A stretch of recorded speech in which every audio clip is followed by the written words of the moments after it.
નમસ્તે મિત્રો અને સ્વાગત છે તમારું તમારી પોતાની ચેનલ ગુજુ હેલ્થ ઉપાયમાં। હું તમને એક સીધો સવાલ પૂછું છું, છેલ્લી વાર તમે તમારા પગને રોકાઈને ધ્યાનથી ક્યારે જોયા હતા?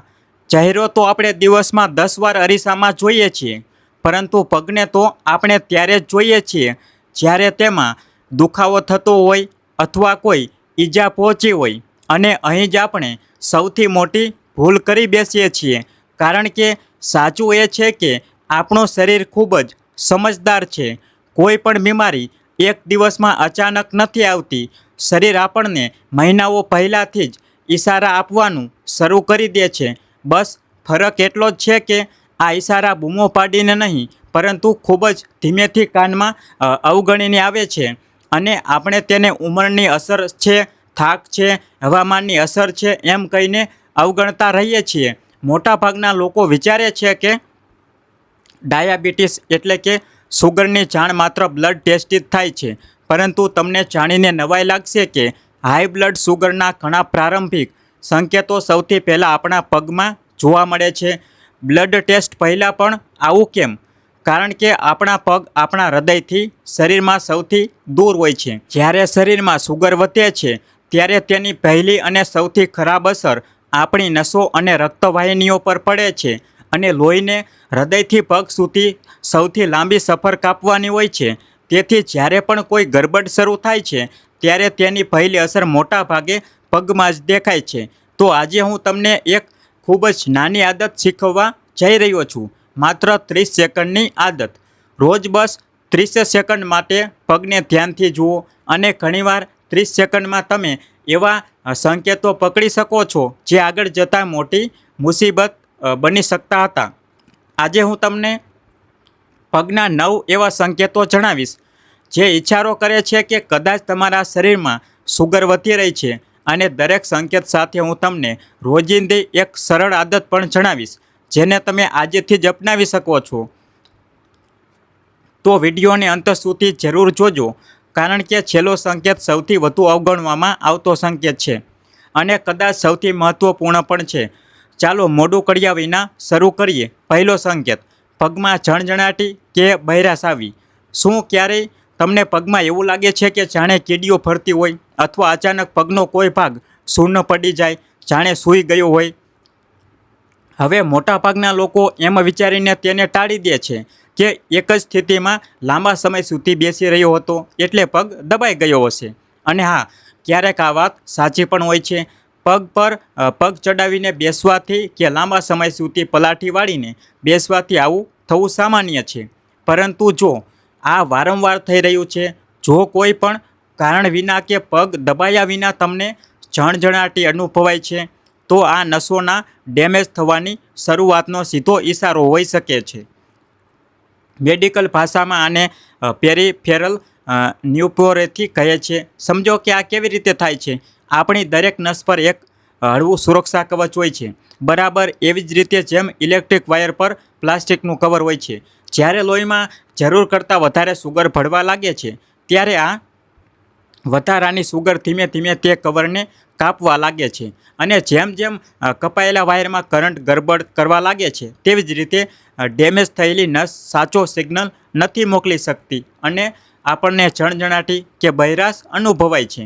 તો આજથી અપનાવવા લાયક આદત, રોજ 20થી 30 મિનિટ હળવું ચાલવાનું રાખો।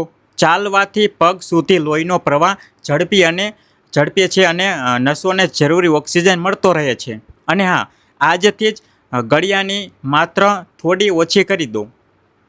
એક નાનકડું પગલું મોટો ફરક લાવી શકે છે। બીજો સંકેત, પગના તળિયામાં બળતરા કે ગરમીનો અનુભવ થવો। આ સંકેત ખૂબ જ સામાન્ય છે, અને તેથી જ સૌથી વધુ અવગણવામાં આવે છે। ઘણા લોકો તળિયાની બળતરાને ગરમીની ઋતુ છે, અથવા આજે આખો દિવસ ખૂબ ચાલ્યા એટલે તળિયા બળે છે એમ સમજીને ભૂલી જાય છે। પરંતુ એક ખાસ વાત પર ધ્યાન આપો, જો આ બળતરા રાત્રે સૂતાની સાથે જ વધી જાય, જ્યારે તમે આરામ કરી રહ્યા હો, કોઈ મહેનત ન કરી રહ્યા હોય, ત્યારે આ ડાયાબિટીસ ન્યુરોપેથીની એક ગંભીર અને પ્રારંભિક સંકેત હોઈ શકે છે। આવું એટલા માટે થાય છે કે કારણ કે જ્યારે નસો સુગરથી પ્રભાવિત થાય છે, ત્યારે તે મગજને ખોટા સિગ્નલ મોકલવા લાગે છે. બહારથી કોઈ ગરમી નથી હોતી, છતાં મગજને લાગે છે કે તળિયા બળી રહ્યા છે અને આપણને આગ જેવી બળતરા કે ચૂભણ અનુભવાય છે. એટલે કે બળતરા અસલી છે, પણ તેનું કારણ બહાર નહીં, અંદર છે. તો આજથી અપનાવવા લાયક આદત: દિવસભર પૂરતું પાણી પીવો, જેથી શરીરમાં કચરો બહાર નીકળતો રહે. અને તમારા ખોરાકમાં ફાઇબર વધારો. સલાડ, લીલા શાકભાજી, ફાડા લાપસી જેવી વસ્તુઓ. ફાઇબર સુગરને ધીમે ધીમે લોહીમાં ભળવા દે છે, જેનાથી અચાનક ઉછાળો નથી આવતો. ત્રીજો સંકેત, અને મિત્રો આ સૌથી વધુ ધ્યાન આપવા જેવી સંકેત છે. હું ઈચ્છું છું કે તમે અહીં થોડું રોકાઈને સાંભળો. આપણે સૌ વિચારીએ છીએ કે અરે, જોડા ડંખવાથી નાનકડો ઘા થયો છે કે 2-4 દિવસમાં પોતાની મેળે રૂજાઈ જશે. સામાન્ય રીતે આ સાચું પણ હોય છે, પરંતુ જો કોઈ નાનકડો કાપો, છાલો કે ઘા એકાદ અઠવાડિયું વીતી જવા છતાં પણ મટી રહ્યો નથી, તો આ માત્ર એક ઘા નથી, પરંતુ ખતરાની ઘંટડી છે. આ વધેલા બ્લડ સુગરનો એક બહુ મોટો સંકેત હોઈ શકે છે. આવું કેમ થાય છે? તેના 2 કારણો છે. પહેલું, હાઈ બ્લડ સુગરમાં લોહીની નાની નળીઓ સંકોચાઈ જાય છે, જેનાથી ઘા સુધી ઓક્સિજન અને પોષણ બરાબર પહોંચી શકતું નથી, અને ઘા રૂજાવાની ઝડપ ખૂબ જ ધીમી પડી જાય છે. બીજું, વધારે સુગર શરીરની રોગ સામે લડવાની તાકાતને પણ નબળી પાડી દે છે, જેનાથી ચેપનો ખતરો વધી જાય છે. અને યાદ રાખો, ડાયાબિટીસમાં મોટા ભાગે પગમાં બહેરાશ પણ હોય છે. તેથી ઘણીવાર નાનો ઘા દુખાવો જ નથી આપતો અને આપણને ખબર જ નથી પડતી કે ત્યાં કંઈક બગડી રહ્યું છે. એટલા માટે જ આંખોથી જોવું આટલું જરૂરી છે. તો આજથી અપનાવવા લાયક આદત: રોજ નાતી વખતે કે રાત્રે સૂતા પહેલાં તમારા પગને ધ્યાનથી જુઓ, ખાસ કરીને આંગળીઓની વચ્ચે જગ્યાને, કારણ કે ત્યાં જ ભેજ જમા થાય છે અને ત્યાં જ સમસ્યા છુપાય છે. કોઈ પણ નાનો ઘા દેખાય તો તેને સાફ રાખો, એન્ટિસેપ્ટિક લગાવો, અને જો 3-4 દિવસમાં સુધારો ન દેખાય તો ડૉક્ટરને જરૂર બતાવો. ચોથો સંકેત: પગની ત્વચાનો રંગ બદલાવો. મોટાભાગે લોકો પગ કાળા પડવાને કે લાલ થવાને તડકો, ટેનિંગ કે ટાઈટ જૂતાની અસર માની લે છે. અને ઘણીવાર આ વાત સાચી પણ હોય છે, પરંતુ ઘણીવાર આ માત્ર ટેનિંગ નથી હોતું. આ ખરાબ બ્લડ સર્ક્યુલેશનનો સીધો સંકેત હોય છે. જ્યારે સુગર સતત વધેલી રહે છે, ત્યારે લોહીનો પ્રવાહ ખરાબ રીતે પ્રભાવિત થાય છે, અને જ્યારે પગના નીચેના ભાગ સુધી તાજો ઓક્સિજનવાળું લોહી નથી પહોંચી શકતું, ત્યારે ત્યાંની ત્વચા પોતાના સામાન્ય રંગ છુપાવી દે છે. ક્યાંક ઘેરી લાલ, ક્યાંક ભૂરી, તો ક્યાંક અસામાન્ય રીતે કાળી દેખાવા લાગે છે. જો તમને તમારા એક પગનો રંગ બીજા પગથી અલગ દેખાય, અથવા કોઈ ભાગની ત્વચાનો રંગ બદલાતો દેખાય અને સાથે તે ભાગ ઠંડો પણ લાગે, તો આને બિલકુલ હળવાશથી ન લો. આ એ જગ્યા છે જ્યાં લોહી બરાબર નથી પહોંચી રહ્યું. તો આજથી અપનાવવા લાયક આદત: રોજ હળવી કસરત અને સ્ટ્રેચિંગ કરો, ખાસ કરીને પગ અને ઘૂંટીની. બેઠા બેઠા પણ તમે પગના પંજાને આગળ પાછળ ફેરવી શકો છો, ઘૂંટીથી ગોળ ગોળ ફેરવી શકો છો. આ નાની હિલચાલ પણ પગ સુધી લોહી પહોંચાડવામાં મદદ કરે છે. મિત્રો, આગળ વધતા પહેલાં હું તમારી પાસે એક નાનકડું વચન માગું છું. અડધા સંકેતો પૂરા થઈ ગયા છે, અને મને ખાતરી છે કે આમાંથી કોઈને કોઈ વાત તમને તમારા માટે કે તમારા કોઈ અંગત વ્યક્તિ સાથે જોડાયેલી લાગી હશે. જો તમે ખરેખર તમારા સ્વાસ્થ્યની પરવા કરો છો, અને મને ખબર છે કે તમે કરો છો, તો જ તમે અહીં સુધી જોઈ રહ્યા છો. તો અત્યારે જ નીચે કોમેન્ટમાં મોટા અક્ષરોમાં લખો, હા, હું રોજ મારા પગ ચેક કરીશ. આ માત્ર એક કોમેન્ટ નથી, આ પોતાની જાતને આપેલું એક વચન છે. અને હા, જો આ માહિતી કામની લાગી રહી હોય તો વિડીયોને લાઈક જરૂર કરી દો, જેથી આ વધુ વડીલો અને પરિવારો સુધી પહોંચી શકે. શક્ય છે કે તમારી એક લાઈક કોઈની મદદ કરી દે. ચાલો હવે વધીએ આગળના સંકેત તરફ. 5મો સંકેત: પગની ત્વચાનું ખૂબ જ સુકાઈ જવું અને એડીઓ ફાટવી. આને લોકો મોટા ભાગે શિયાળાની અસર અથવા સામાન્ય ડ્રાય સ્કિન સમજી લે છે, અને ઋતુ પ્રમાણે આવું થવું નોર્મલ છે. પરંતુ વિચારો, જો હવામાન સારું છે, ઉનાળાનો સમય છે, અને છતાં પણ તમારા પગની ત્વચા સતત છોલાઈ રહી છે, એડીઓ ખરાબ રીતે ફાટી રહી છે, ક્રીમ લગાવ્યા પછી પણ આરામ નથી મળતો, તો આ માત્ર શુષ્કતાની વાત નથી. આની પાછળ એક રસપ્રદ કારણ છે. આપણા શરીરમાં કેટલીક ખાસ નસો હોય છે જે પરસેવો અને ત્વચાના ભેજને કંટ્રોલ કરે છે. આને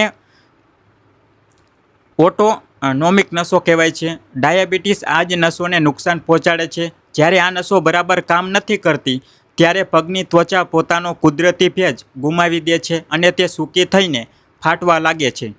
અને ફાટેલી એડીઓ માત્ર જોવામાં જ ખરાબ નથી લાગતી, તે તિરાડોમાંથી બેક્ટેરિયા અંદર જઈ શકે છે, જે ડાયાબિટીસવાળા લોકો માટે વધુ ખતરનાક છે. તો આજથી અપનાવવા લાયક આદત: રોજ રાત્રે સૂતા પહેલાં પગને સારી ક્રીમ અથવા નાળિયેર તેલથી મોઇશ્ચરાઇઝ કરો. પણ એક ખાસ વાત, આંગળીઓની વચ્ચે ક્રીમ કે તેલ ન લગાવો, કારણ કે ત્યાં ભેજ જમા થવાથી ઇન્ફેક્શન થઈ શકે છે. અને હા, પાણી પીવાનું ન ભૂલશો. અંદરથી ભેજ, બહારથી ભેજ. છઠ્ઠો સંકેત: પગ અને ઘૂંટીમાં સોજો આવવો.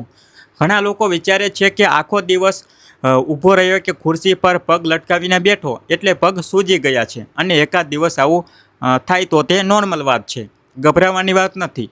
પરંતુ ધ્યાન આપો, તો જો સોજો સતત રહેતો હોય, દરરોજ રહેતો હોય, અને જ્યારે તમે મોજા ઉતારો છો ત્યારે રબરના ઘેરા નિશાન ત્વચા પર પડી રહેતા હોય, આ એક સંકેત છે કે યા તો લોહીનો પ્રવાહ યોગ્ય નથી અથવા કિડની પર અસર પડી રહી છે. અને આ બંને વસ્તુઓ વધેલી સુગર સાથે જોડાયેલી હોય છે. સમજો, હાઈ બ્લડ સુગર આપણા શરીરના પાણીના સંતુલનને અને કિડનીની ગાળણ ક્ષમતાને બગાડી દે છે. પરિણામ એ આવે છે કે શરીરનું વધારાનું પાણી સૌથી નીચે એટલે કે પગમાં જમા થવા લાગે છે અને સોજો આવી જાય છે. તો આજથી અપનાવવા લાયક આદત: જ્યારે પણ આરામ કરો કે સૂઈ જાઓ, તમારા પગ નીચે એક ઓશીકું રાખી લો, જેથી પગ હૃદયના સ્તરથી થોડા ઉપર રહે. તેનાથી જમા થયેલું પાણી પાછું ફરવામાં મદદ મળે છે. અને તમારા ખોરાકમાં મીઠું ઓછું કરી દો, કારણ કે વધારે મીઠું શરીરમાં પાણી રોકે છે. અને જો સોજાની સાથે શ્વાસ પણ ફૂલતો હોય તો મોડું ન કરો, સીધા ડૉક્ટર પાસે જાઓ. સાતમો સંકેત: પગમાં વારંવાર કોઈ પણ કારણ વિના દુખાવો થવો. લોકો આને ઉંમરનો તકાજો છે, હવે તો દુખાવો રહેશે જ, એમ કહીને એક પેન કિલર ખાઈને કામ ચલાવી લે છે. અને મિત્રો, આ જ સૌથી મોટી ભૂલ છે.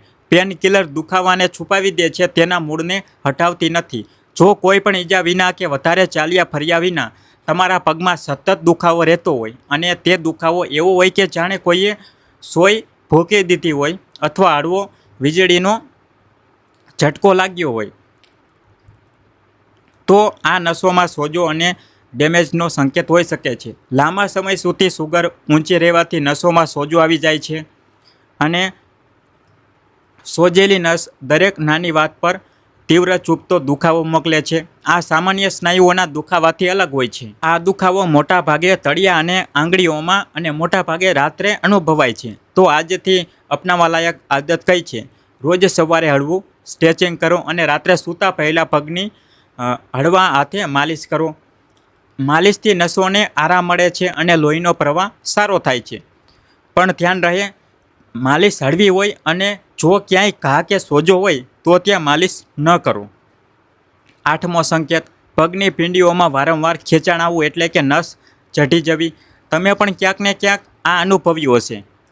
અડધી રાત્રે ઊંઘતા ઊંઘતા અચાનક પીંડીમાં જોરદાર ખેંચાણ, એટલું તીવ્ર કે ઊંઘ ઉડી જાય. મોટાભાગના લોકો આને થાક અથવા કેલ્શિયમની ઉણપ સમજે છે, અને ઘણીવાર આ સાચું પણ હોય છે. પરંતુ જો આ વારંવાર થઈ રહ્યું છે, ખાસ કરીને રાત્રે, તો આની પાછળ એક બીજું કારણ હોઈ શકે છે: ખરાબ બ્લડ સર્ક્યુલેશન. ડાયાબિટીસમાં લોહીની નળીઓ ધીમે ધીમે કડક થઈ જાય છે, જેનાથી લોહીનો પ્રવાહ ધીમો પડી જાય છે.